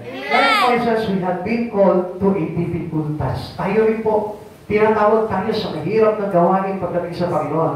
But He had undergone many trials. Lahat tayo dumadaan dyan. Sino ba tao wala pong trials sa ngayon? Lahat tayo. Every one of us here, meron tayong trials. Dumadaan tayo sa mga pagsubok sa buhay. At kung masasabihin, Lord, ano itong buhay nito, bakit may pagsubok? Tanggalin mo ito. Huwag mong sabihin sa Panginoon yan. Sapagkat yung pagsubok po natin, hindi kailangan tanggalin. Kundi ang kailangan natin yung lakas para mapagtagumpayan natin lahat ng bagay. Sabihin mo sa Lord, Lord, sige. Nandiyan lang yung pagsubok na yan, Lord. Haharapin ko yan. But one thing, Lord, I pray into your name, Lord. I can do all things through Christ who strengthened me. Give me strength. Amen. Yun ang hingin mo sa Panginoon. Now, ang sabi ng Lord, then my strength I will give you. Kaso ang sabi ng Lord, ito na yung strength, ipinagkakalabs ko sa iyo. Pero anong ginagawa mo? You don't want to go to church. You don't want to pray. You don't want to study your Bible. You don't want to gather with the saints. Paano ka magkakaroon ng lakas? Ang Diyos naman, binibigyan ka ng pagsubok ng ayon lamang sa mga makakaya mo. Pero, ang sabi ng Lord, pagdating ng pagsubok, bibigyan ko kayo ng lakas. Pero bakit hindi yung lakas na yun? Sapagkat nakalimutan mo, hindi mo talaga lubos na kilala ang Panginoon sa buhay mo. Amen. Sapagkat ang plano ng Diyos sa buhay po natin ay para magtagumpay. Amen. For us to get victory. For us to have kaya. Pero paano mangyayari po iyon kung hindi mo kilala ang Diyos sa buhay mo? Kaya nga ano nangyayari po sa atin? Kaya umaalis tayo sa Panginoon, iniiwanan natin ang Lord. Kaya nga bakit? Kasi hindi nakasubo ng todo ang buhay sa ating Panginoon. Amen. God had been with him all the way. Sinamahan niya po si Moises hanggang sa kahuli-hulihan. Kaya nga nung may Diyos nasabi na si Moises, ano sabi po ni Yahweh? Oh, hanggang dito ka na lang. Tanawin mo na lang yung promise land. Dito ka na lang. I will end your life here. Bakit? Kasi ayaw ni Yahweh na ito pong si Moises sumabit pa at mapahama. Kaya ano sabi niya? Ipapatalaw ko na lang sa iyo yung promise ng Moises. Pero hanggang dito ka na lang. Babawihan ka na ng buhay. Pero ano po nangyari doon? Ang kagandahan doon, hindi pinahintulutan ni Yahweh na ito si Moises ay mapahamak pa. Amen. Kasi kung pinagpatuloy pa rin ni Moises yun, na-apektuhan siya at hindi pa siya magiging kalugod-lugod sa Panginoon. Kasi ano sabi niya, Lord, show me the way. Ipakita mo sa akin yung iyong daan para manatili ako kalugod-lugod sa iyo hanggang sa huli. Kaya nga hanggang sa huli, yung pagsama po ni Yahweh na kay Moises. Pero how many among us today as a Christian asking the Lord, Lord, samahan mo ko until the end? Minsan hinihingi natin sa Panginoon niya, Lord, samahan mo ko hanggang sa huli. Pero, ikaw na bahala sa huli, ha? Basta ako, dito na lang ako. Hindi na tayo nagpapatuloy. Kailangan yung pagsama ng Lord, sasamahan ka niya habang ikaw ay naglalakad ka into your journey with Him. Amen. Into the journey with Him, with Christ Jesus. And not your own journey! Hindi yung sa sarili mo ng lakbayin. Hindi yung sa sarili mo ng pamamukay. Hindi yung sa sarili mo ng pamaan. Kundi with the journey of Christ Jesus will bring to you. Kundi yung bagay na inilalaan ng Lord sa'yo, anak, this is our journey. Ito yung ating lakbayin. Ito yung ating daan. Ito yung way. Patungo doon sa buhay na walang hanggan.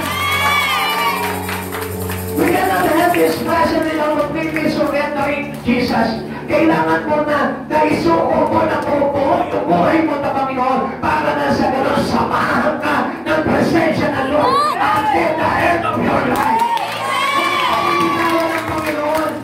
Hindi ka ipagkakabuyan ng Panginoon because the promise of God, sino ang ibinigay sa kanyang mga kamay ay hindi niya ipagkakabuyan. Kapag ini-insist mo yung buhay mo kay Jesus, I tell you, hindi ka i-reject ng Lord, kundi tatanggapin ka niya na mawawalati sapagkat ibinigay mo yung buhay mo kay Jesus.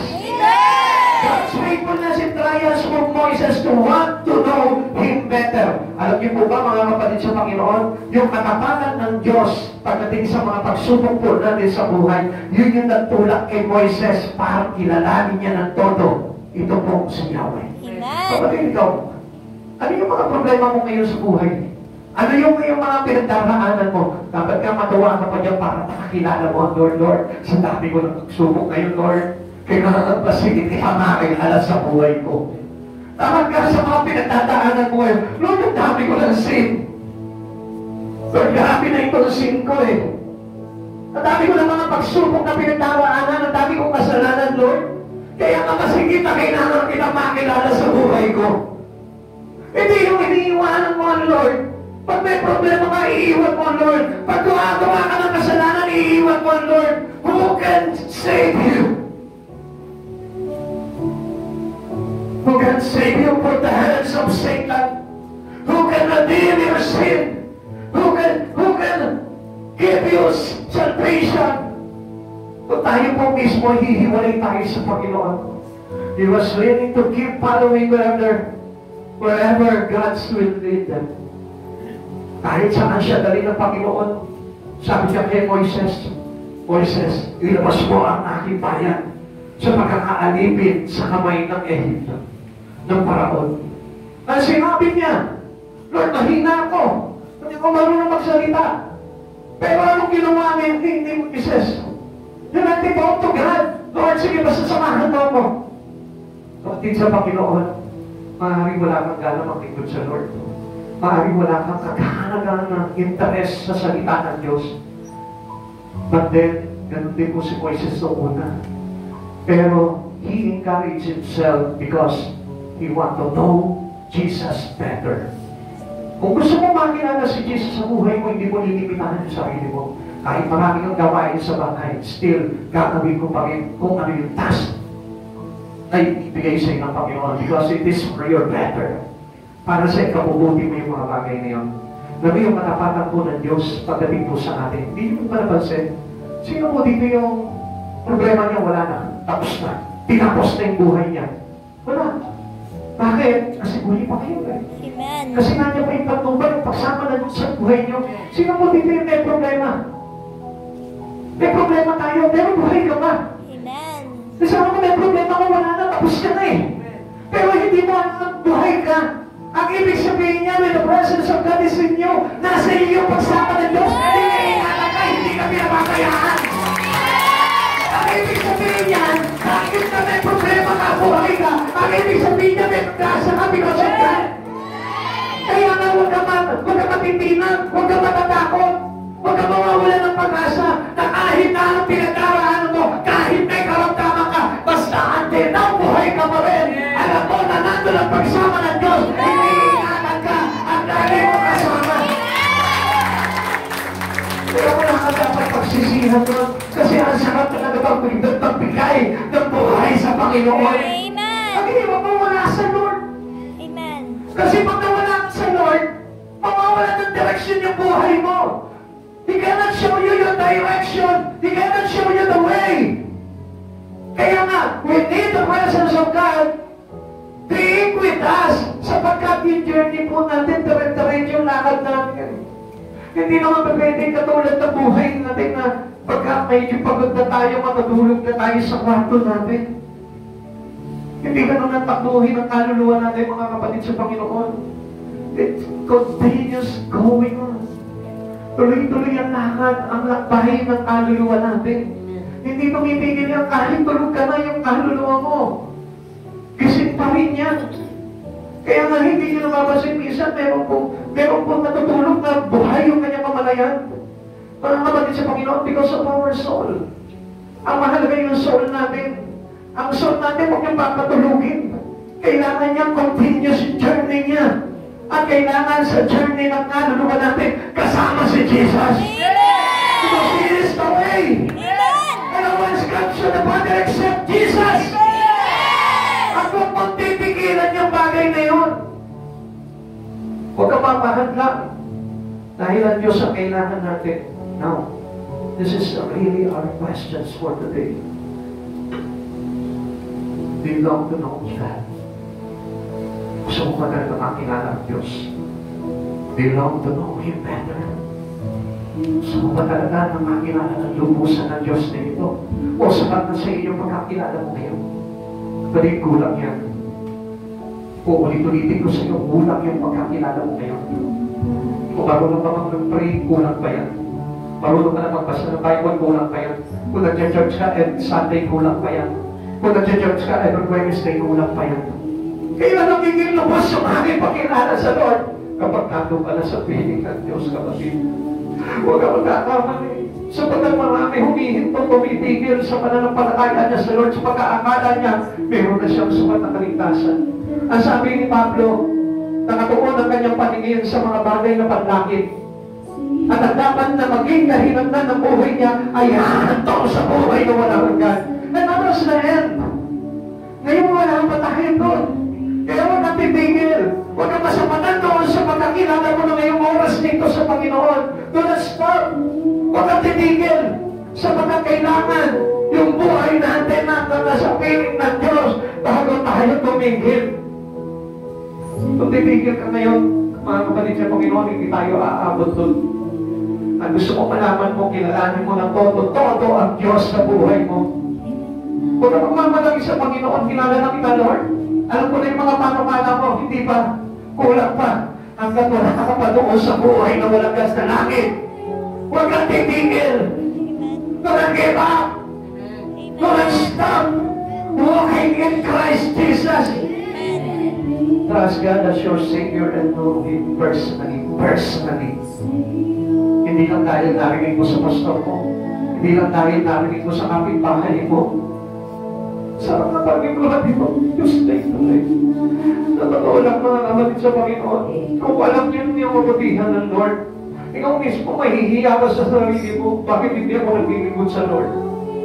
Bakit hindi ko siya itinataas sa buhay ko? Kung kilala pa talaga ang Diyos, sa oras-oras iniingatan ka niya, sa oras-oras pinaglalaban ka niya, sa oras-oras inaalala niya yung mga anak mo. Na kahit na mapariwala yung mga anak mo may bisyo, wala sa Lord. Pero ang Diyos na ito, siya yung nag-aalala sa mga anak mo. Siya yung nag-iingat sa mga anak mo. Sapagkat pinapahalagahan niya yung mga panalangin mo. Pinapahalagahan niya yung tayo mo. Then study the word in His way and surrender fully to Him.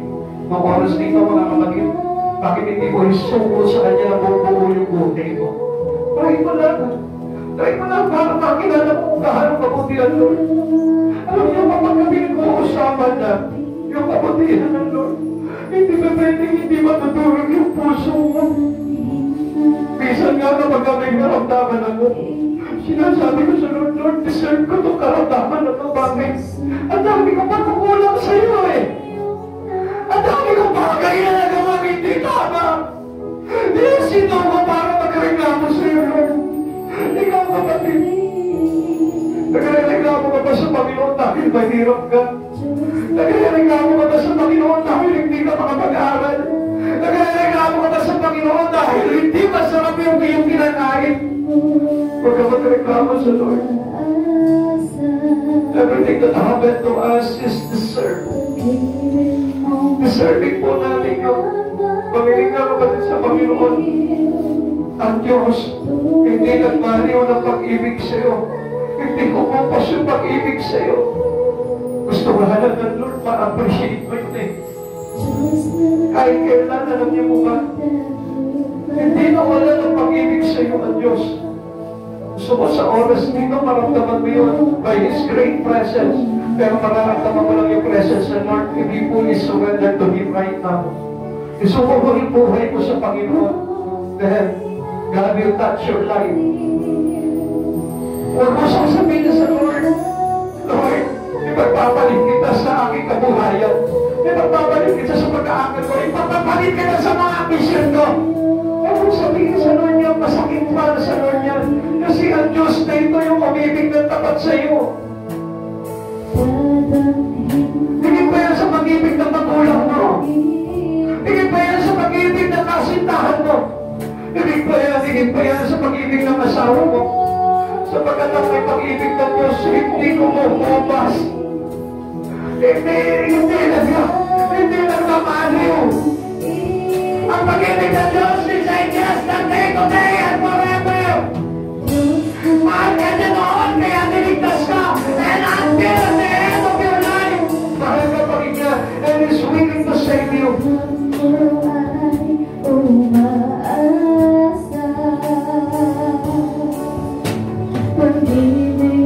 Naman yung pag-ibig ng Diyos sa oras nito.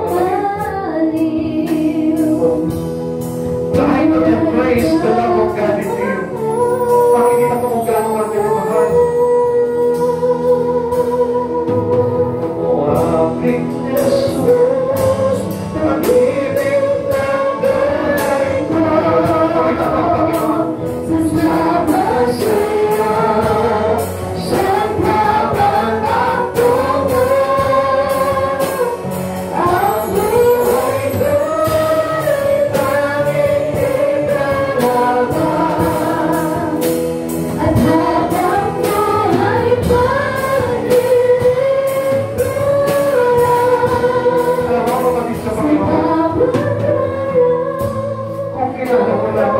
Sa buhay mo, mga ikaw mismo sa oras na ito, lumagapak ka na dyan sa kinatatayuan mo. Baka yung oras na ito, kung kilala mo lang ano, baka yung oras na ito, baka magkakilala na dahil sa kabutihan ng Diyos na ito. Kaya lang, maraming tao hindi talaga nakakakilala sa Lord. Para sa kanila, palamutin ang Diyos. Para sa kanila, kailangan ng tagapagligtas sa Lord. Pero, inisip mo ba sa sarili mo, Lord, kailangan naman balikan ka na ng pag-ibig. Kailangan naman ipatamo ko sa iyo yung pagmamahal ko. Bakit hindi mo sabihin sa Panginoon?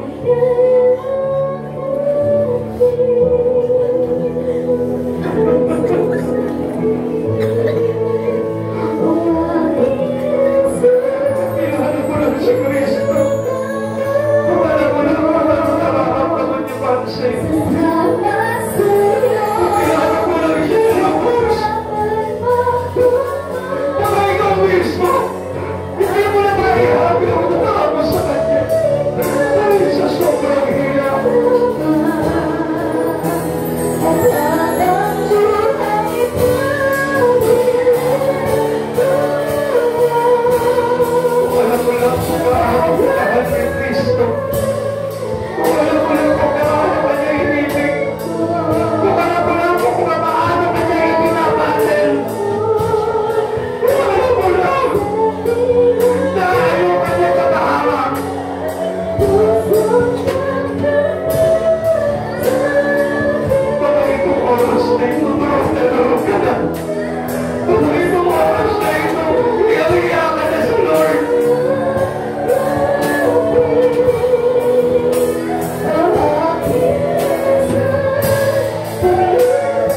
amin. Panginoon, magpahayag ka sa bawat isa, O God. Natagpuin mo kami, Panginoon. Natagpuin mo kami, Lord. Turugin mo ang puso mo, O God. Palamutin mo, Panginoon, ang mga matinigas na puso, O God. Ipakita mo sa kanila, Panginoon, yung pag-ibig mo, Lord. Na kailangan namin suklihan na kayo na pag-ibig ng buhay.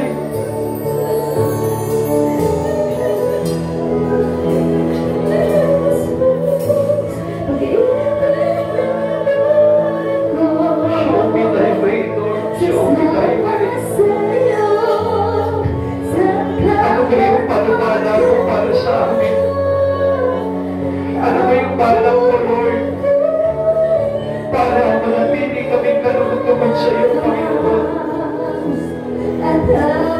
Maraming sa oras dito, Lord.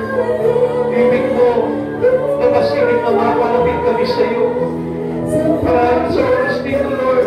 Nais mo na magtingkod kami sa iyo. Mag-alay kami ng buhay sa iyo.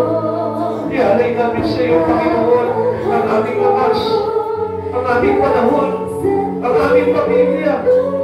Maraming, Panginoon, sa oras dito, Lord. Nais mo, Panginoon, na isuko namin sa iyo ang buhay namin. At sa oras dito, Lord, isinusuko namin, Panginoon, ang aming buhay sa iyo, Lord. Turuan mo kami, Panginoon, na lumayo sa kaguluhan ng mundo. Turuan mo kami na pumayag, Panginoon, sa matter ng mundo ito, Lord. Turuan kami umiiwas ang kasalanan. Turuan mo kami, Panginoon, na hindi ma-compromise ng mundo ito, Lord. Kayamanan dapat na sa limutan, O God. At ikaw yung Diyos na maging kayamanan namin hanggang sa buhay yung walang hanggan, O God. Panginoon, katagpuin mo bawat isa, O God. Ibuyo mo kami sa iyo, Panginoon. Pagpapagitan namin sa iyo, Panginoon, na kami nagsisising lahat sa aming mga pagkakasala at nais namin kalikuran, Panginoon. At ang may pamumuhay, O God. Panginoon, tulungan mo kami. Tulungan mo kami, Lord. Be with us until the end of this age, O Lord. With your holy presence, O Jesus. Kailangan ka namin, Panginoon. Touch our heart, O Lord. Ibuhin ang puso ng bawat isa. Salamat.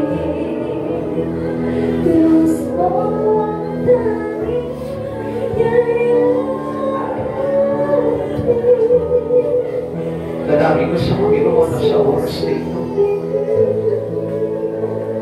Minsan sinasabi natin, kilala na natin ang Panginoon.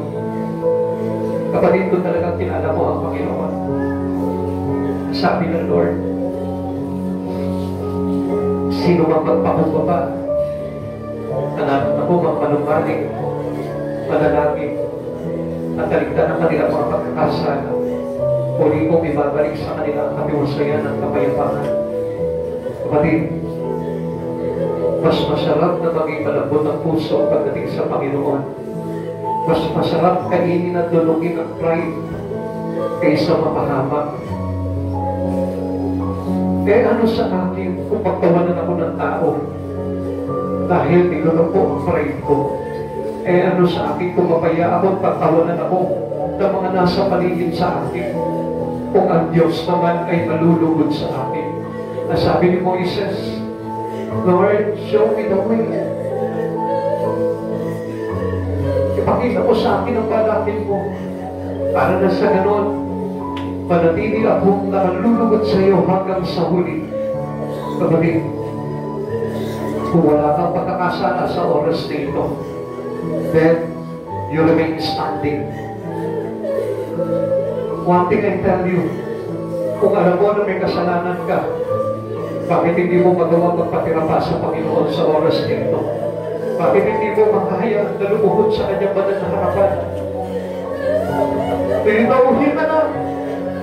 Do you know Him better? Kilala mo ba talaga si Jesus sa buhay mo? Sabi ng Biblia, every one of us have sinned and fall short the glory of God. And we are only cleansed by Him, by Jesus. Repent to God, people of God. Church, you need to repent to the Lord. Bago mo muli ang lahat, pagsisiya mo lahat ng iyong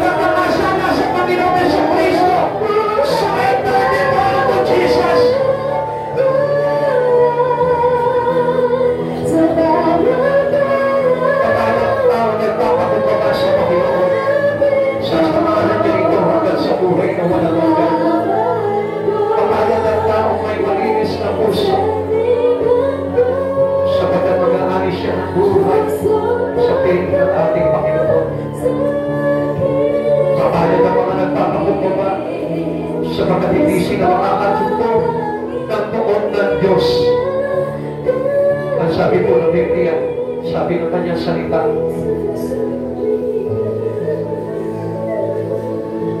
He opposed the proud, then giving favor ay humble. Kapag alam mo ba na yung God's grace is a God's favor? And how can we get the favor from the Lord if we shouldn't have humbleness to Him? Kapatid, sa oras na ito, show your humbleness to God. Pakita mo sa Kanya.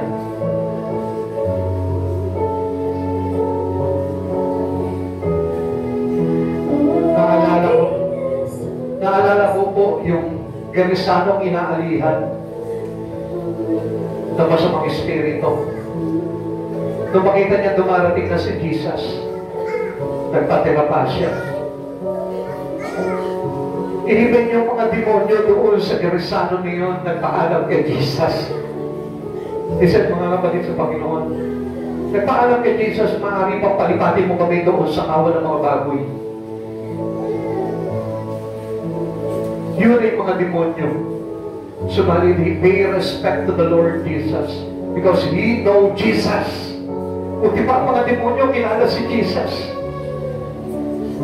Buti pa yung mga masamang espiritu kilala si Jesus. Nag-humble kay Jesus, nagpakalipa. Ito pong Gerisanong inaalihan na ito. Kapatid, sa oras nito, we are all sin. Lahat tayo nagkasala. At walang sino man sa atin naging kalugod-lugod sa Panginoon. At this moment, kapatid sa Panginoon, tingnan mo yung paligid mo. Try to open your eyes right now. Hindi mo ba nakikita? Everyone humbled himself to the Lord. Maaaring sinasabi mo is according only to your way and not to the way of Jesus.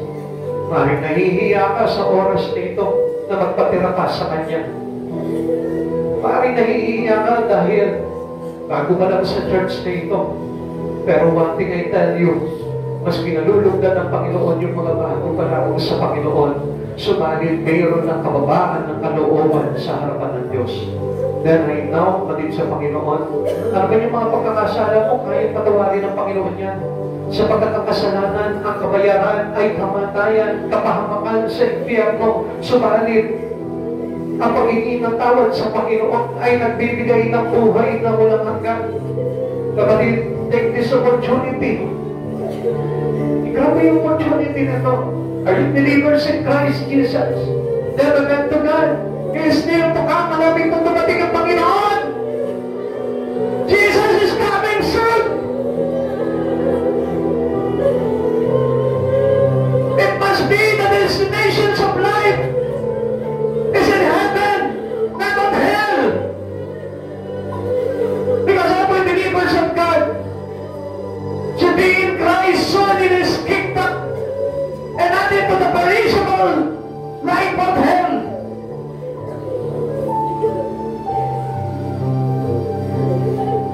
Pastigin mo lang sa oras nito, meron ka ba may pagmamalaki sa Panginoon?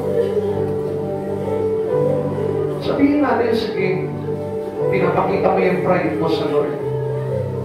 Hindi ako tinigil sa oras nito. Hanggang hindi mo naririnig ang mga bagay nito. Bakit sige sabihin mo, may pride ako, tatayo ako kung ano yung gusto ko.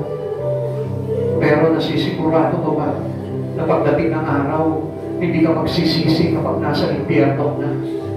O hindi ka yuyuko at magpapatira pa sa Panginoon.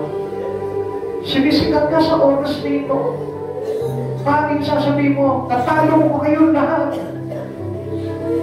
Na-disregard ko lahat na sinabi ng Lord. But then I tell you one thing. Pagdating ng araw na humarap ka kay Jesus, sasabihin mo pa sa Lord, Lord, I don't deserve hell. I deserve to go with you in heaven. Kung ngayong oras pa lang na ito, hindi mo na kaya magsuko ng iyong spirito at kaluluwa sa Panginoon. Come on. If you want to experience the great presence of God, gusto mo magbago ang takbo ng buhay mo, umanubiyak ka sa Panginoon. Repento na. Pagsisihan mo lahat ng mga pagkakasala mo.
Hindi mo ba alam na lagi may kabiguan kapag wala si Kristo?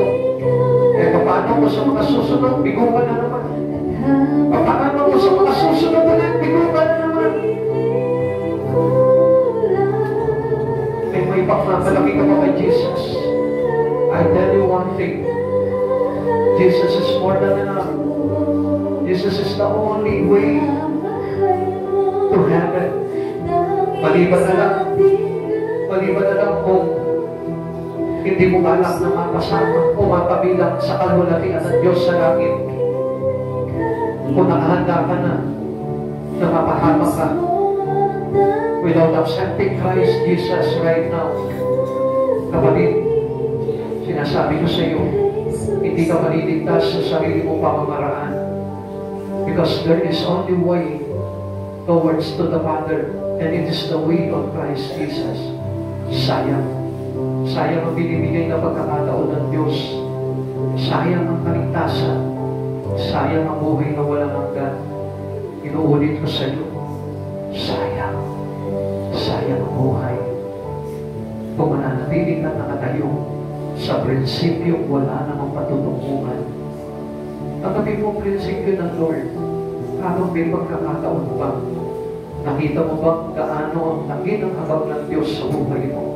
Na until now, hindi ka sinusubukan ng Diyos. Subalit ikaw sumusubo ka. Ang Diyos, hindi siya tumitigil hanggang hindi ka niya na ibabalik na mailigtas. Hindi ka ba nahahabag sa iyong sarili? Paano kung halimbawa hindi mo na kaya? Paano kung wala ka ng lakas? Paano kung kinain ka na ng karamdaman? Paano ka pa makakapagsisi? Paano ka pa makakapanumbalik sa Panginoon kung completely right now you reject God? Na parang sinasabi mo, hindi kita kailangan, Lord. Kailangan mo siya. Maniwala ka, kailangan mo siya. Minsan na ako nagbalaki sa Panginoon at ang sabi ko, Lord, mas enjoy ako sa mga bagay na ginagawa ko. Mas enjoy ako sa mga maksandibutang bagay. Mas enjoy ako sa kahalayan ng mundo. Pero isang araw dumating sa akin yung pagdurog sa puso ko ng Panginoon na sinasabi niya sa akin, anak, hindi mo kaya. Then I realized, Lord, totoo nga, hindi ko kaya magpalaki sa iyo. Sapagkat alam ko, Lord, ang tao, ang gustong maging destinasyon ay yung lugar na kung saan nandun ka, Panginoong Jesus. At ayaw ng tao, kahit na yung mga makasalanan na hindi kumikilala sa Lord, ayaw nila yung place of hell. I make it sure to you, if you know God, kung kilala mo ang Diyos, walang sino man taong gusto sa impyerno, kahit yung pinakamasama na, kahit si Satan hindi gusto yun sa impyerno.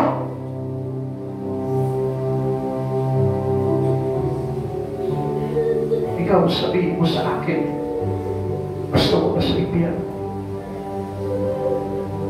Kaya mo ba talaga tiisin si Jesus sa buhay mo? Then I tell you one thing, si Satan, hilig niyang kumakawala dahil ayaw niya talaga doon sa impyerno. Hindi ka ba natatakot? Na pagdating ng araw, ang kasama mo doon, ang mga kasama natin, si Satan, at yung kanyang mga demonyo. Ano mangyayari sa atin pag kasama natin si Satan doon? Kapatid, yung nangyayari sa buhay mo, it is a simple problem. God is by Jesus. Kaya malunasan ng Diyos yung problema mo. Walang kakwenta-kwenta. Pero pag nandun ka na sa impyerno, kaya ka ba bang iligtas ni Jesus doon?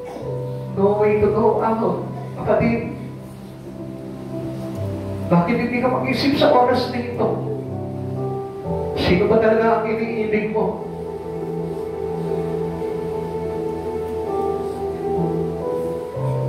I hope na mabuksan muli ang puso mo. I hope na pumasok ulit si Jesus sa buhay mo. At walang ibang makagagawa ng bagay na yan, kundi ikaw lamang, kapatid sa Panginoon. Remember these things. Mahal ka ni Yesu Cristo. Mahal na mahal ka. Kahit na ipinagtatabuyan mo siya. But one thing I will tell you, God loves you so much.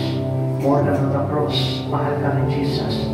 More than on this time, mahal ka ni Jesus.